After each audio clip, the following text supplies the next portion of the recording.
This is really, really cool. Ginkgo bonsai. Look at that. You get all these nice pink fruits on there. This is actually my ambition to have one of this quality and with fruits one day. Hey, welcome. This is Jelle, growing bonsai and yes, Crespi Bonsai. Let's visit. Let's take a look inside. This is the Crespi Bonsai Museum, and the trees here are very, very big. This museum is one of the oldest places in Europe. Luigi Crespi started with bonsai in the 1950s, but it took 20 years before he decided to start more commercial, and that's when he founded Crespi Bonsai. And this museum is one of the activities that was developed over the years. And now what you can see nicely is you have these very old, majestic trees that have been around for decades. And that is also what Mauro told us in the interview yesterday. Bonsai take decades to mature. You might have the tree, but then you develop branches, you develop twigging, and that is when a bonsai really comes to life. This is the gentleman who, for the last 40 years, has been maintaining the trees here at the exhibition. So you could say that the maintenance and the health of this tree are in the hands of the curator. Okay, my name is Nobo. Just people call me Nobo. I'm known as Nobo. My full name is Nobuyuki Kajibara, Japanese. My association with this museum started in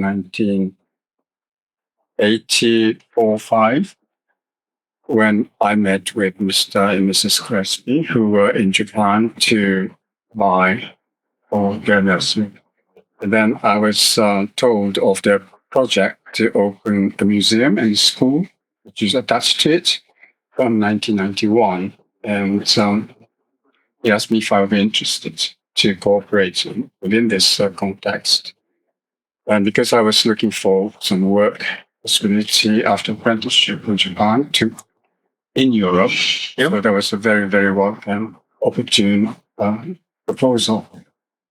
So I took it, and then as soon as I finished my apprenticeship in 1991, I came back to Europe and then started to cooperate with the Crespi family.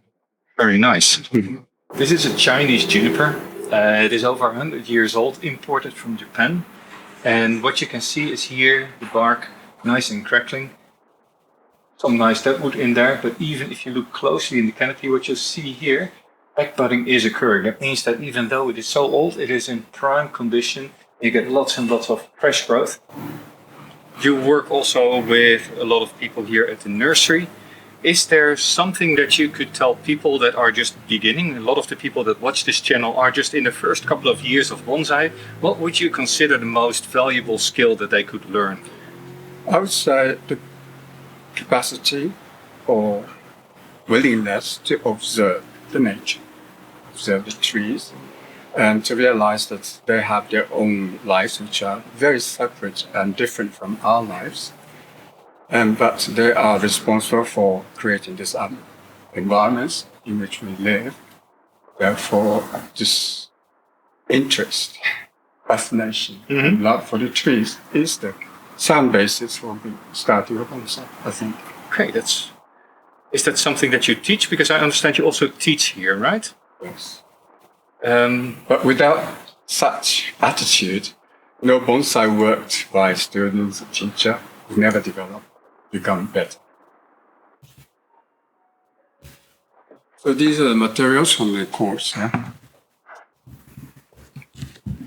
And of course, I shouldn't be recording against the light, but this is a project in the school, and that's also the sort of material that you can work on in the first year when you come here and do your courses. And now you've worked here on the nursery trees for the last 40 years or so. Do you have a favorite here? So if you say, well, if people are in Milan, because of course Crespi is in the north of Milan, just near Malpensa airport. But if they come to Milan and they say, I have a few hours, I want to come and I want to see a few trees, which would be your favorite trees that you should really see here in the permanent exhibition or in the museum, as you call it? Well, it's like asking of this group of people, who do you like best? Of course, the answer is that they're all different individuals. Yeah.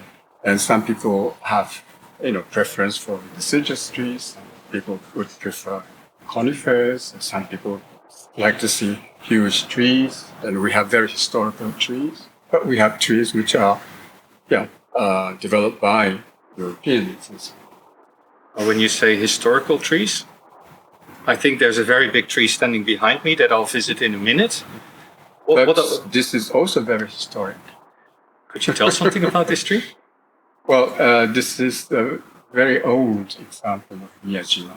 Miyajima is also a variety of white pine, which can only be propagated through the grafting.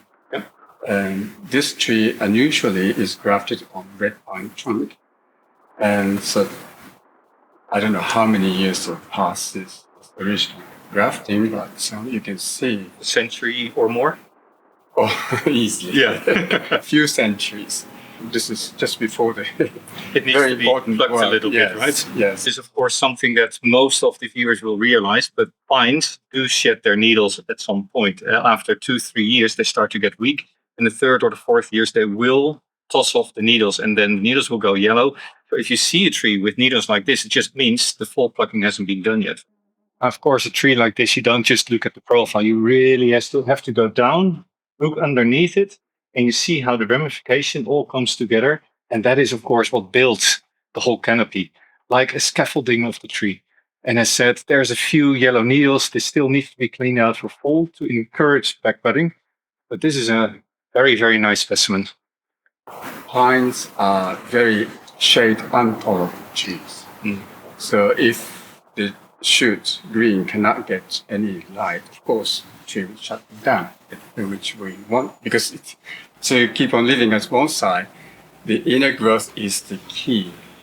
Yeah, otherwise the tree just gets bigger. If you can't cut back to something. So it's the most important work for pine, which needs to be done once a year. This is really, really cool. If you see my earlier videos on ginkgo, bonsai, you may have noticed that I say always try to find a female plant. That's difficult because if you grow from seed, you can't tell for the first 15 to 20 years whether it's a male or a female plant. But if you then do have a female plant, look at that. You get all these nice pink fruits on there. This is actually my ambition, to have one of this quality and with fruits one day. And I am still looking out. I'm still propagating because I can't find a female mature plant on the market for sale. But this is really, really cool. Now you teach classes here at the museum as well, I believe. Could you tell something about the sort of setup in a few sentences on how does that work? And if people would like to join for courses, what should they do? What should they bring on background knowledge or commitment? Okay. Our courses are, our courses last for 3 years minimum. And we have 4 sessions, one each per season, in which we explain what is the most important work during that season, not just the work of using tools, but how to protect from cold and heat, and how to water, and how to start the bonsai from the raw material, and how it will be followed season after season. So it takes 3 years. It takes several years, yeah. And then we provide all the materials. Okay. Because we are a big nursery here. So people can actually come from further away, come here, and you provide also a tree to work on for the course. Yes, exactly. Thank you very much. I think I'm going to walk around a little bit more. Very nice meeting you, and thank you for the explanations. Well, thank you for the nursery and introducing our museum. And yes. Okay. Thank you very much for having me. Now, I can't go through every single one of these trees, but this is this Pizzeia forest. It's enormous with multiple trunks, very nicely aged and well developed bark. I don't know what this species is. This is also Ganomedes. It is unrecognizable, but if you look closely, yes, it is. Or this massive, massive trident. Actually, in the back of me, you can see how far this museum stretches. But it is also home to one of the oldest ficus bonsai. And that is actually one of the reasons why I came here. I want to see that tree because people say ficus cannot be bonsai. Well, I'll show you one. Anyway, let's continue walking. I'll do a few snapshots. I'm not going to tell you everything about every single tree. That's just too much. Now, this is very interesting. This is a Chinese juniper of the variety Sargenti. So it's a sergeant's juniper. And I have a few of these at home, but the foliage is really, really coarse. So I need to figure out, I need to ask the staff, how did they manage to get this only it's so fine and ramified. Because if you look at it, it is nice and dense. Yeah, that's curious. And here you've got quince, pseudosidonia, well matured. It has a nice fruit. I do not allow fruits on my tree because it's not well ramified, but this is nice and developed, has a nice trunk. It is also already 80 years old. This is so cool to see one with the fruit. I'm not going to touch it, but cool.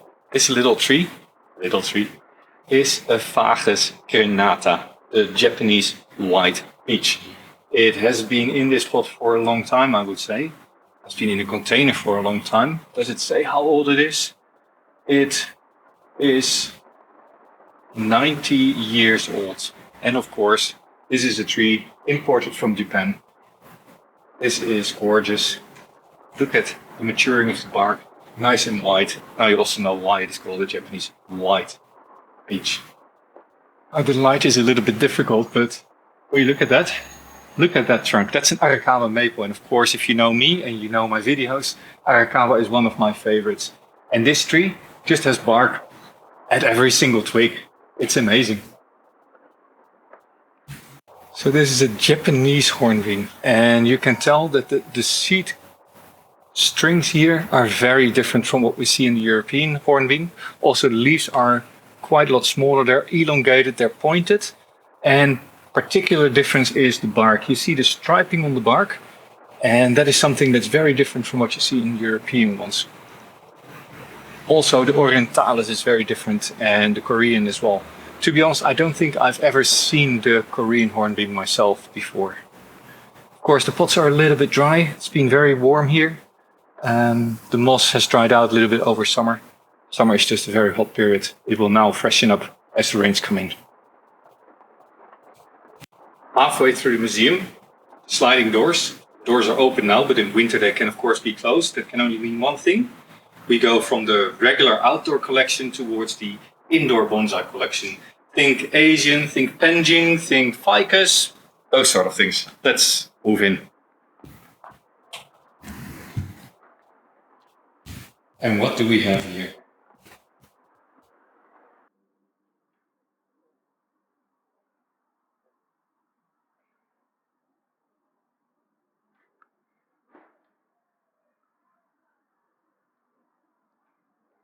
This tree is said to be 1,000 years old. It is one of the centerpieces here in this massive hall. We look at that. And only imagine what it means. You water this tree, think about 1,000 of years that somebody came to this tree every other day. Every other day it got some water. And now the Crespi family has the responsibility to make sure this survives. In the end, we're all just caretakers of our trees.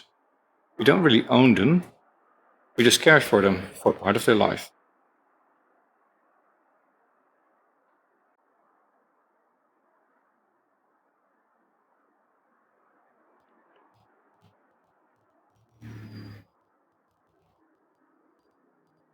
This is what in trade is known as a Sokova, and in fact is a Chinese elm.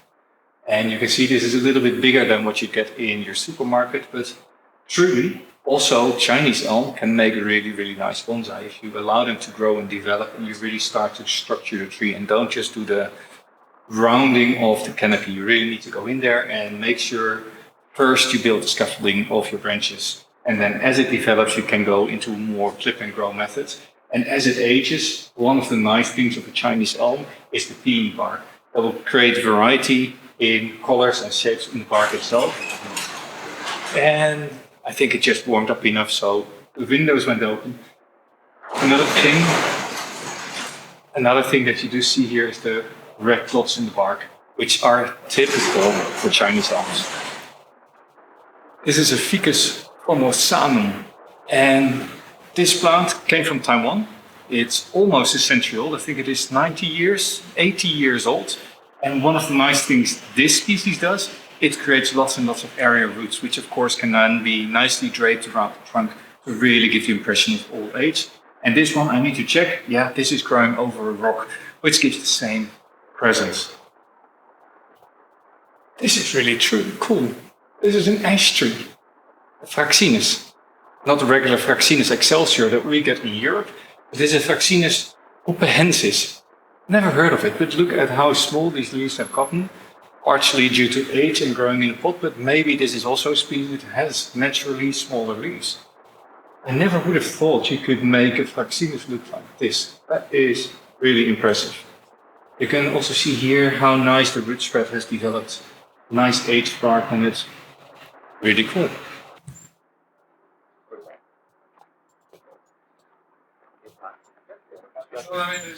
Now you're looking at the private residences of the Crespi family who live here on site. So I'm not going to go in any further, but look at that massive forest. That's an Ezo spruce and easily as tall as I am. And then again, I'm standing here next to a Chinese juniper that's also massive.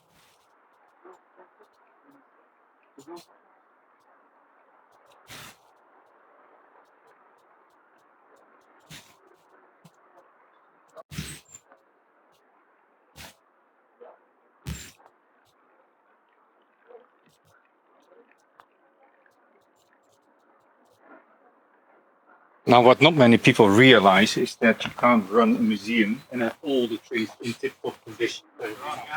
So this part of the gardens are all the trees that are sometimes in the exhibition, sometimes they just stand here, regain strength, get optimally pretty and healthy, and then they go back into the benches for the general public.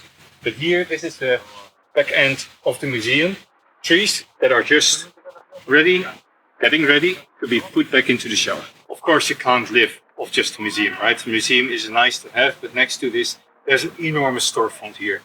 Anything from very modest to very advanced trees is available. Come and have a look if you're looking for trees. Just looking around here, you see how much material they have on stock.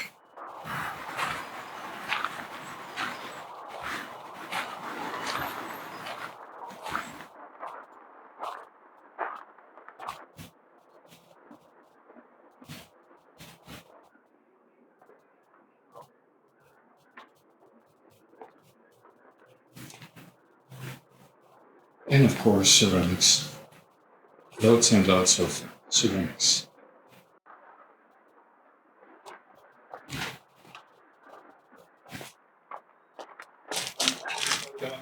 Now, Crespi Bonsai is of course much more than just a museum or the commercial storefront. There is all this outdoor space with loads and loads of greenhouses. These benches are used for special occasions. Then they put trees here, for instance, like the show last week. They have a very nice garden. You can easily spend an hour, 2 hours, 3 hours here. I need to go because they're soon going to close up. So this was Jelle from Italy. Keep watching, keep growing. See you next time. And in Milan, visit Crespi. No, I don't get a bonus. This is just me. I like it.